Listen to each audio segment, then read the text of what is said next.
Raise your hand if you're married. None of you are married. Raise your hand if you would like to be married to your baby's father. One. The rest of you who don't plan to get married, why don't you plan to get married? I'd like to know that. You already have your child to think about, and then a whole family to care for. You know, it's a lot of responsibility, and then you don't want the commitments. I wouldn't want no man holding me down because I think I can make it as a single parent. But don't you think you might need help in raising that baby from a man? Not really. I didn't have a father. My father wasn't in the home, so, you know, it really, male figures are not substantially important in the family. I ain't thinking about holding up for no sex, my man. You know, if a girl, you know, she get having a baby, carrying a baby, hey, that's on her. You know, I'm not gonna stop my pleasures because of another woman. What about birth control? What about condom? Girls don't like them things. They don't like them things. They'll tell you to take them things off. They figure that you saying that they filthy or they dirty or something. It's been a startling change in values.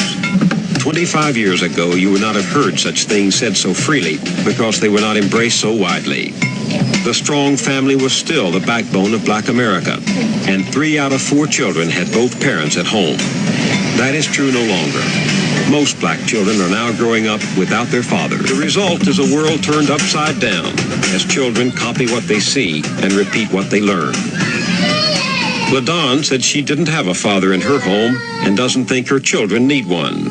She's not unusual. Half the Black families today are headed only by a woman. Clorinda said she could make it on her own as a single parent. She has never been married and is raising her daughter without a man's help. She's not unusual. Today, nearly 60% of all Black children are born out of wedlock. Timothy said his children are not his responsibility.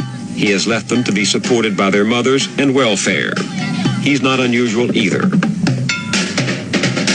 For LaDawn and Clorinda and Timothy, and many more like them in cities all over America, the traditional family no longer exists. It has vanished, and something new is taking its place. Single women and the children they're rearing alone are the fastest growing part of the Black population. What becomes of the Black family in a world where the values are being turned upside down? If the parent is 17 and 18, uneducated, unmotivated, fooling around, wandering around, what's the child going to learn? Who's to teach him? When you learn something, you was taught by your parents. It was reinforced by school and your neighbors, but it was taught by your parents. Well, if the parents don't know anything, how are they going to teach the children? So it's not racism that I'm fighting right now. It's the lack of motivation. See, I'm not even talking about racism. Maybe later on we'll get back to that. But I think we are destroying ourselves. Hey y'all, what is up? Welcome to my channel. My name is Hawaii for those of you that are new. And in today's video, this is going to be a new series that I'm bringing to my channel.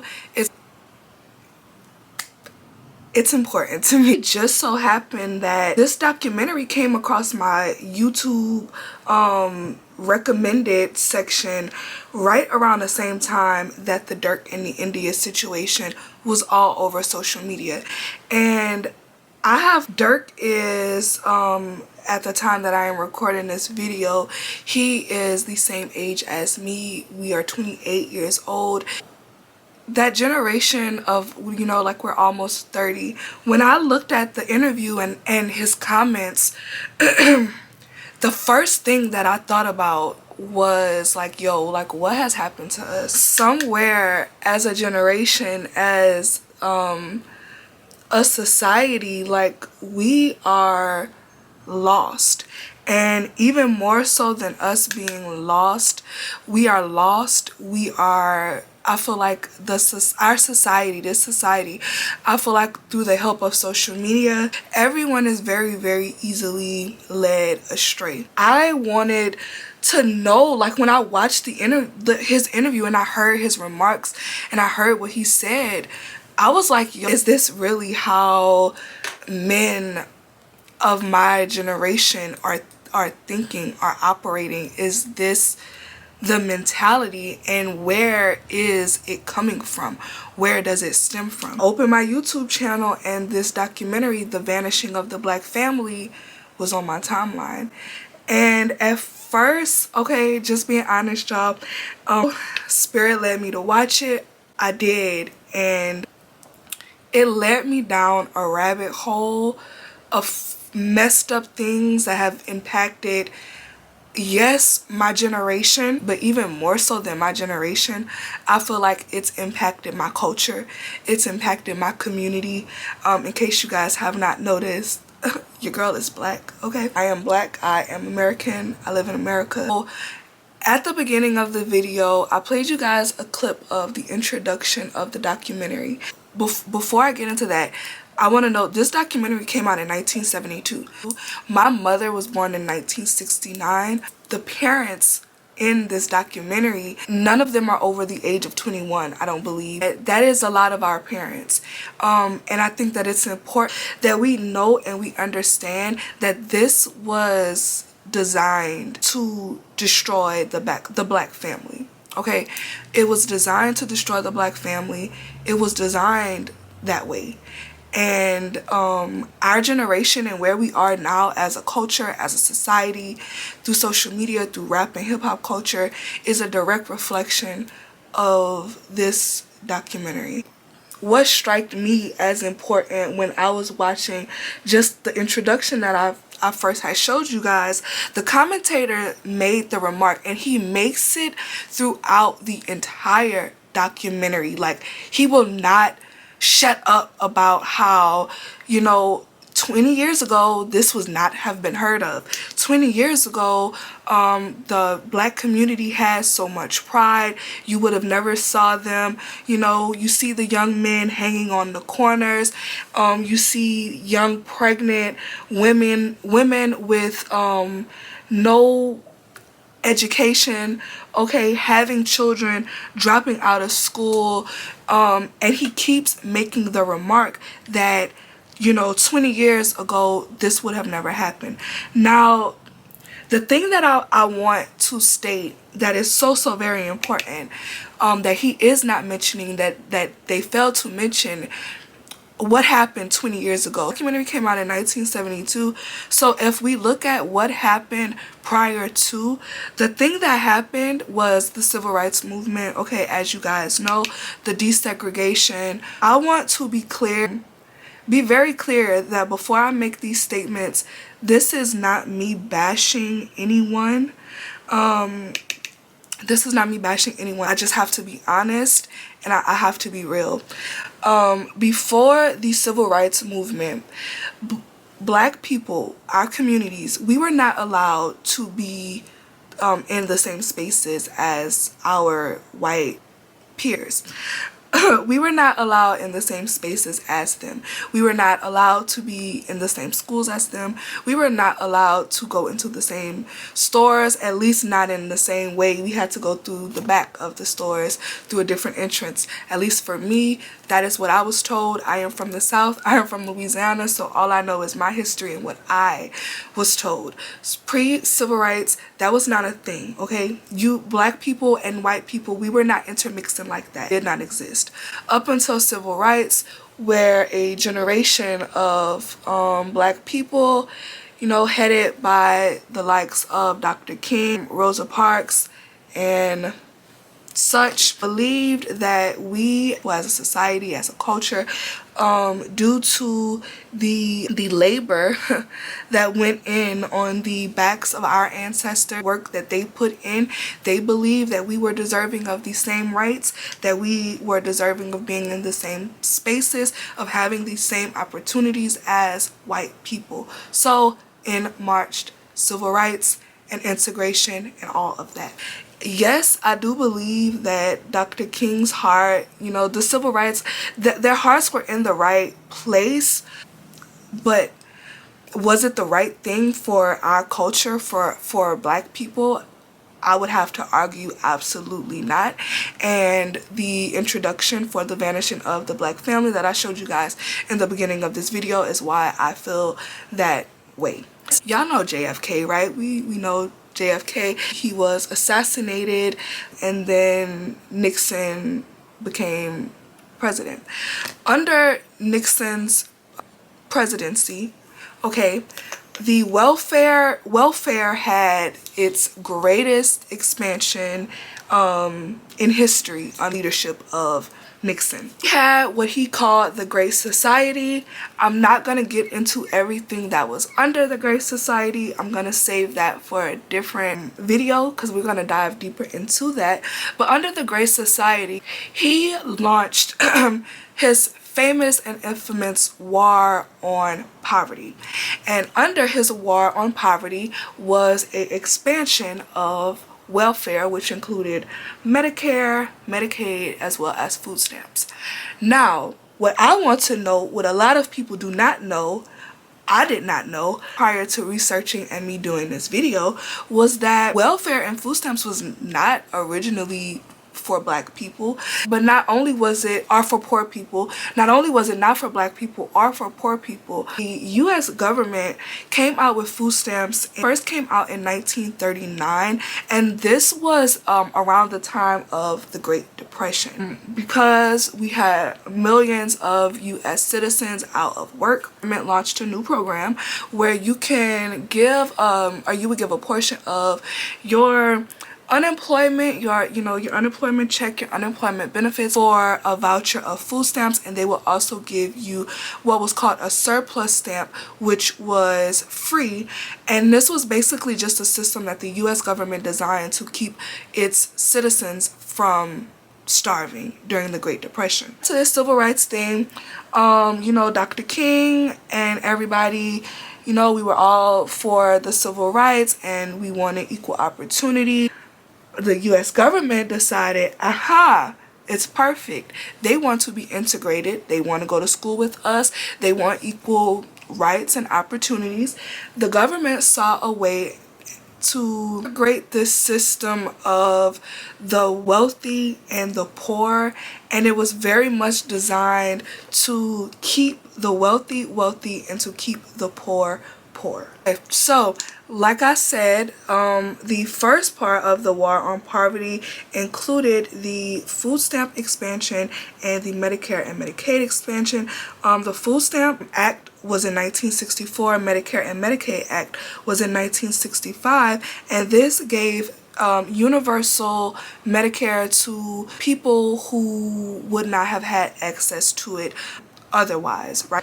They gave us food stamps, they gave free insurance, Medicare, Medicaid for mothers and children, mothers, children, and family. I feel they disguised as a means to help, as them coming in to help the community, but what it really did was rip out the black man from the home, from the family. You have anyone on your family who is now or who has ever been on any form of government assistance, especially housing assistance and food stamp assistance.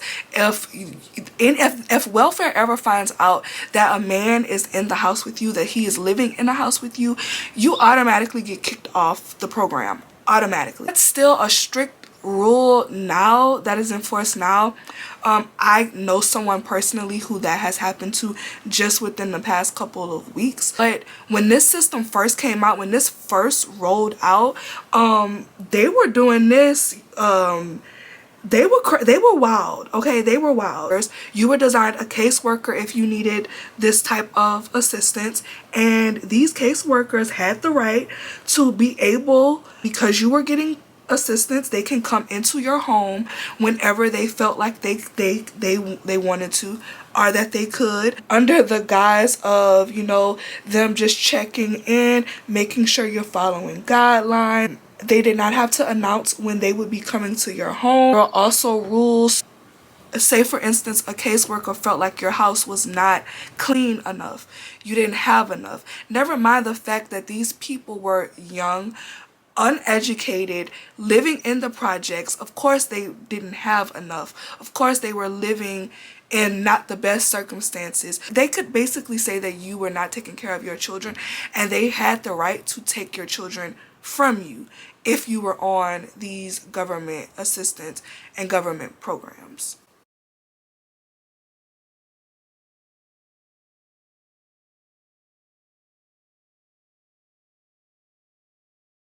The reason why that to me is so important, the reason why I feel like it really inspired not only this entire series after hearing the commentator in the documentary constantly bring up, the past 25 years, this was unheard of. You would never see young men just hanging out on the streets and leaving their children to be raised by the mothers and by welfare.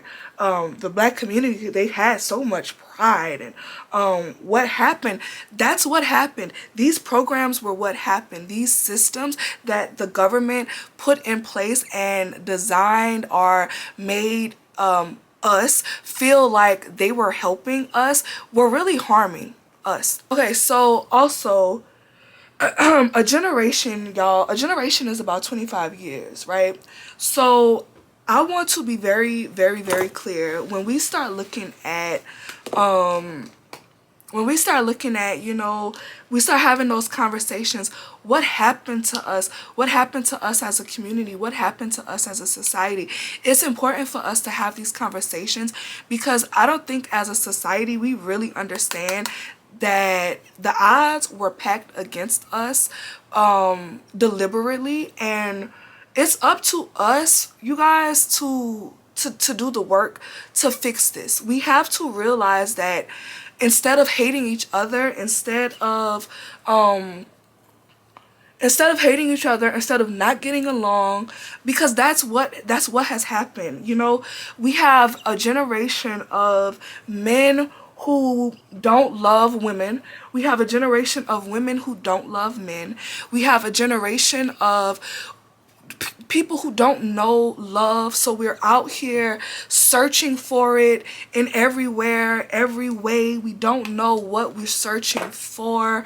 We don't know what real or true love is, and I think that is very important.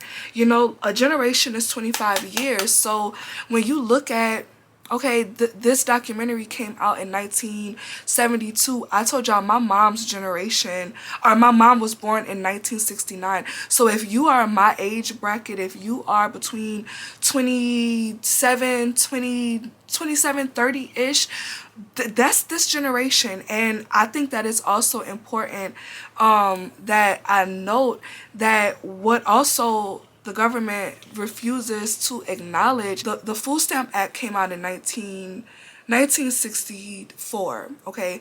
My grandma was born in 46, which means she was about 20-something when that happened. Like I told y'all, my mom was born in 69, right? So if we look at 25 years from when the Food Stamp Act, Medicare Act first came out, we have the late 80s. What happened during the late 80s?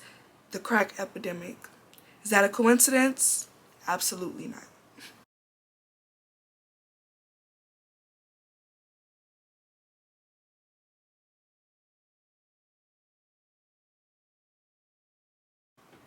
So we have a society and a culture of people who are not properly educated, who are on welfare. They don't know how to really live in a system other than this one that they have been designed into. And on top of that, you put in crack. And that is what happened to our society and our culture. We can sit and pretend like the crack epidemic did not play an important role in your life. That drug has impacted your life whether you know it or not. Whether we talk about it the way of someone's mom being addicted to drugs, so now it's impacted the whole home, or now it's the father who's the drug dealer, which also impacts the home.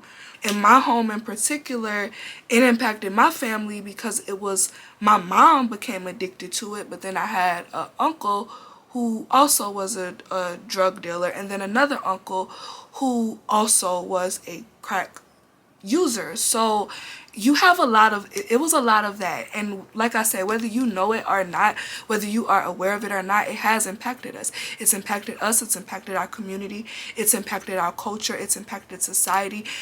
Hip hop culture, even if I don't want to say what it started, because that's not what hip hop was. Hip hop and rap culture was not designed to be anywhere, or it was not intended for it to go and be anywhere near what it is and what it has become today.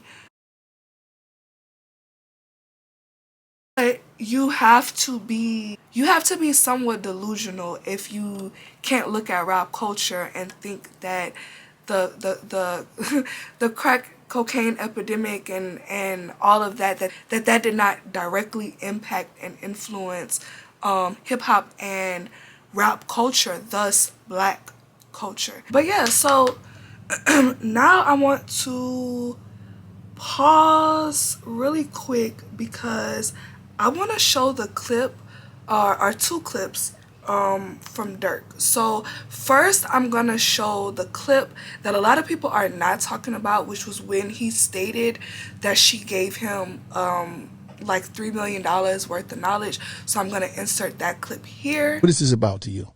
Nah, I ain't gonna lie. In the beginning, it was just like, I just want to fuck all the hoes. I'm gonna tell bro I fuck more hoes than him. Mm-hmm.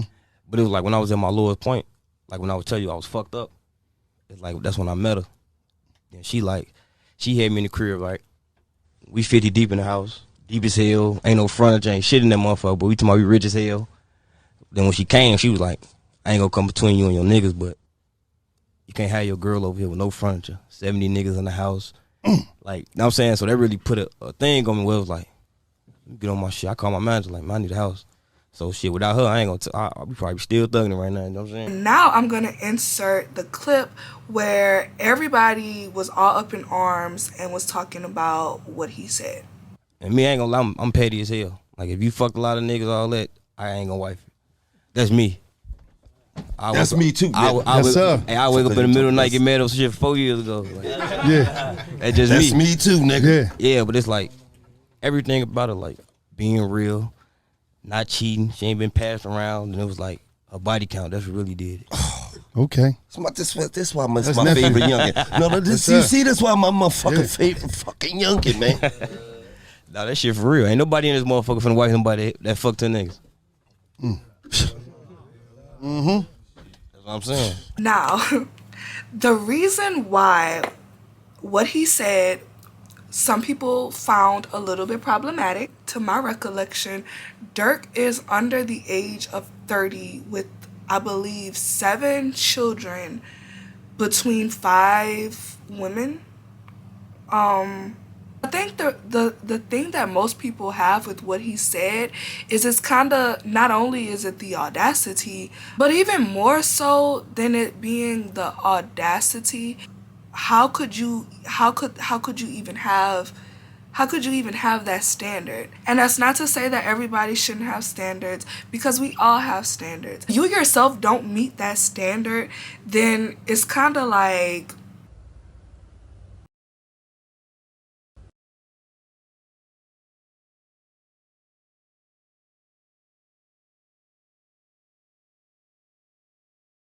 my problem and my issue with that, with his statement, and a lot of people may not agree with it, especially if you are younger.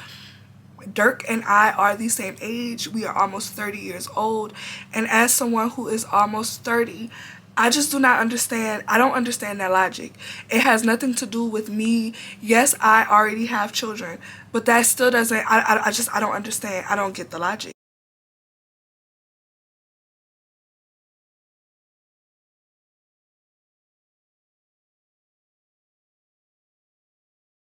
So now we're gonna throw some curls in the hair real quick.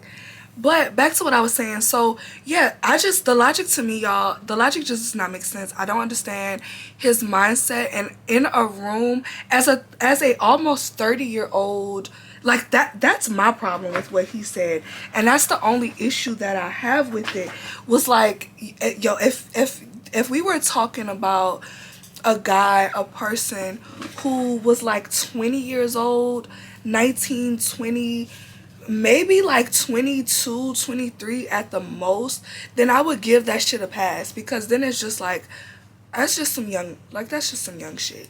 But as a man who's almost 30 and a father, as someone who I would hope, I mean, I'm sure he does, with how highly he spoke of India, I wanted him to just say that and just leave it there. He should have let the world know, like, you know, she was there for me when I was really fucked up. Like, you know, she basically let me know, you know, if I'm gonna be a boss, if I'm gonna be out here saying I got this or saying I got that, then my everyday lifestyle should be matching that. Or if I want to be in a certain place in my life, I need to be carrying myself accordingly. That makes sense. That, to me, I get that. I understand that. Everything else he said to me, that shit was just, it was childish. It was childish, and to me, it was to get, it was something for him to say to get props from the OGs. Just being honest, that's what it seemed like to me. But like India said, that's why he her fiance, girl, and he ain't mine. Okay. Now, off of them, critique. Problem with what Dirk said, y'all, is it's very telling. It was very telling of, again, of the culture. It was very telling of men, not all men, because it is not all men. Y'all, I refuse, okay? I refuse to be out here thinking that God has forsaken me and my sisters, and it's just no more good men with any real sense out there. I just refuse to believe that. However, I think the Dirk situation is very telling, because you can very easily see the disconnect, and it very easily lets you know how a lot of these men operate and how they think. And I am going to put just some of the comments and the commentary from different social media platforms, child, right here. I know that he watching. Look, understand this. It's not the same thing. Only because of the fact that men are praised for having more bodies than women, based off the fact that a man needs consent to have sex with a woman. A woman can have sex with whoever she chooses. A man can have sex with whoever allows him to. Therefore, we get praised because we actually have to put in work to be able to have intercourse with the woman. Women do not have to put in any work because men are steady throwing it at them. You feel me? It's a choice. And if you choose to have more bodies than me, then you're a thought, because it was a choice. It wasn't a choice for me to have more bodies than you. Those were other women's choices. They said it was okay for me to do what I do. Thank you.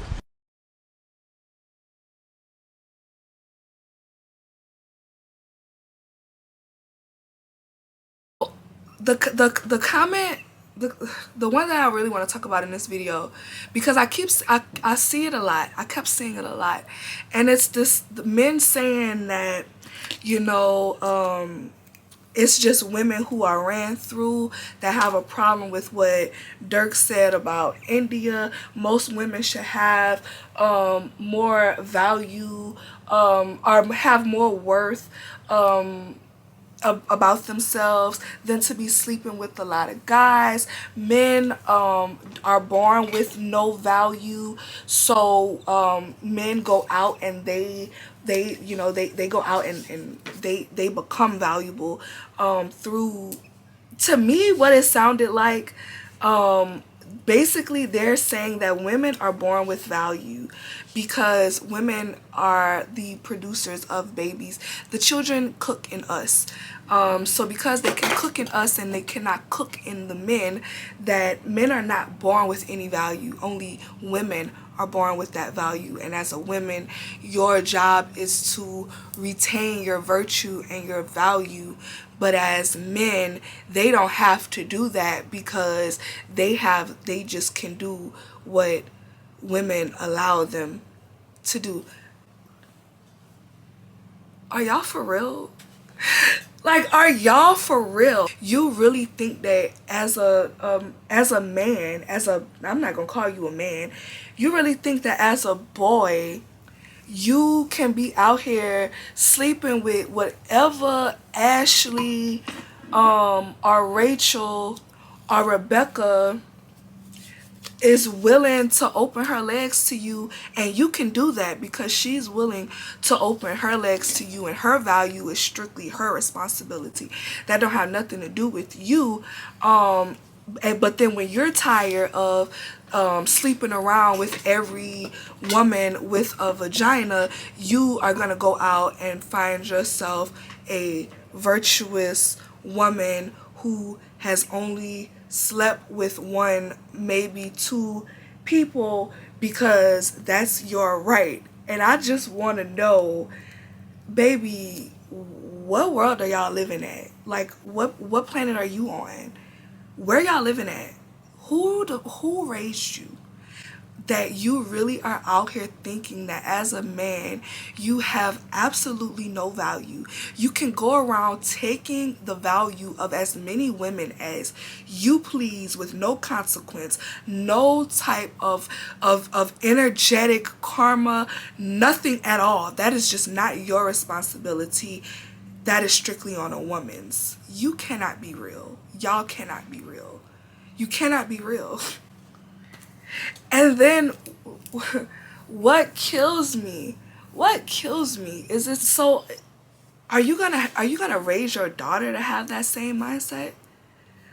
Are you raising your sons to have that same mindset, that your sons are really born with absolutely no value, you know? But then that goes back to, like I said, you have to be crazy if you think that everything that has happened, that we've talked about, that society and the government has done to take the black to rip apart the black family, to take the black man out of the home, to force women to raise these children by themselves.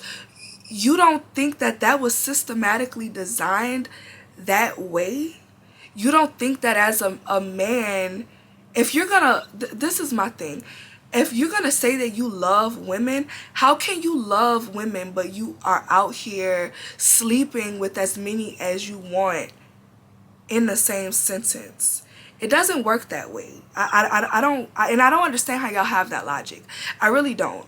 I don't. And I think that it's time that we as a society and as a culture, that we admit that we are a generation of, like I said at the beginning of this video, of men and women, especially within the black community, that we don't like each other. There is so many men who are willing to sleep with as many women as they can, that are willing to take the value of as many women as they can, that are willing to make women feel as low as they possibly can. You're willing to contribute to that hurt and that pain of a black woman, but at the same time willing to say that you love them. It's not possible. There is no way. It's no way. We are a generation, and we have raised a generation of men who need the woman. You need the black woman. And I said, this is specifically for my black men. It's time to admit that a lot of y'all don't like the black woman. You don't like us. Y'all don't like us. You don't like us. And you don't cape for us the way that we cape for y'all. And I need to understand. I don't need to understand where the logic comes from, because I understand where the logic comes from. This video is so that y'all can understand where that logic comes from. Because I don't understand how, like with Dirk's comment, no man want a woman who done slept with, I think he said that done slept with 10 dudes, or that done been ran through. But you have made, aside from India, don't you have 4 other baby mothers? So you've just made 4 other women single mothers. And while, yes, it is a beautiful thing for you to be with India, and that love is beautiful, and I support it, and absolutely. But we're not going to negate the fact that you did do a disservice by impregnating 3 other women who are now raising your children alone. And you could sit up here and say, well, how do you know that they're raising them alone? Co-parenting and being in the same household is not the same thing, and I need y'all to understand that. Just because you saw your daddy every other weekend, that does not mean that you got the parenting that you were deserving of or that you should have gotten. Okay? It's not the same. It's not the same, and as a society and as a culture, it's time that we start unpacking that. It's time that we start being honest about that. It's time that we start being truthful about that. It's time that we start being honest about the fact that it is hard to parent and be a parent in this society when we as a culture were raised by parents who did not have the emotional tools to be adults themselves. A lot of us were raised by adults who were children.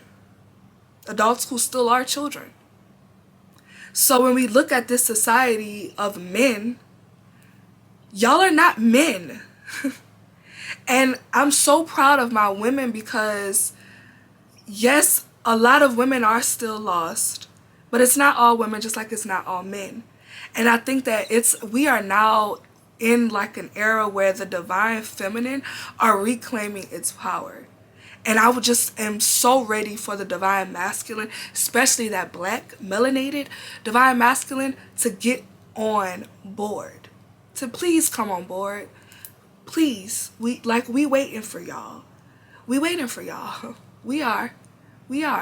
So now I want to take a moment because it's very telling. In the beginning of this video, I showed y'all the introduction for the Vanishing Black Family documentary, and now I want to show some footage that I came across a couple days ago.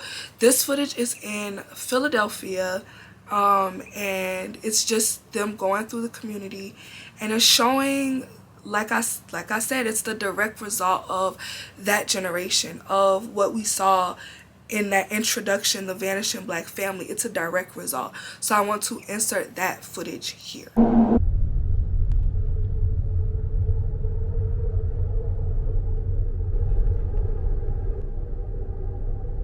So closing out this video, I want to say again, I feel like this is an important conversation that we need to have.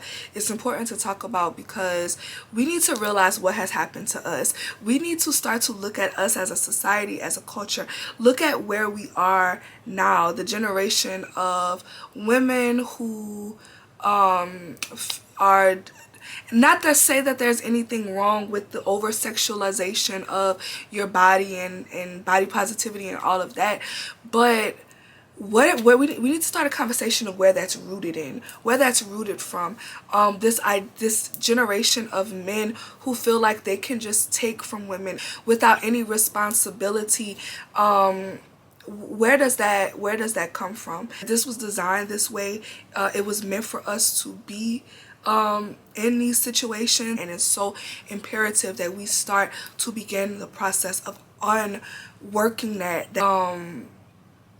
trauma within our community, that we bring back love, y'all, because we don't love each other enough, and it's time that we bring that back. So that is what I hope to do with this video, and I hope that I was able to do just that. Please make sure that you leave your comments down below. Love y'all, and I'll see y'all in the next one. Bye, y'all.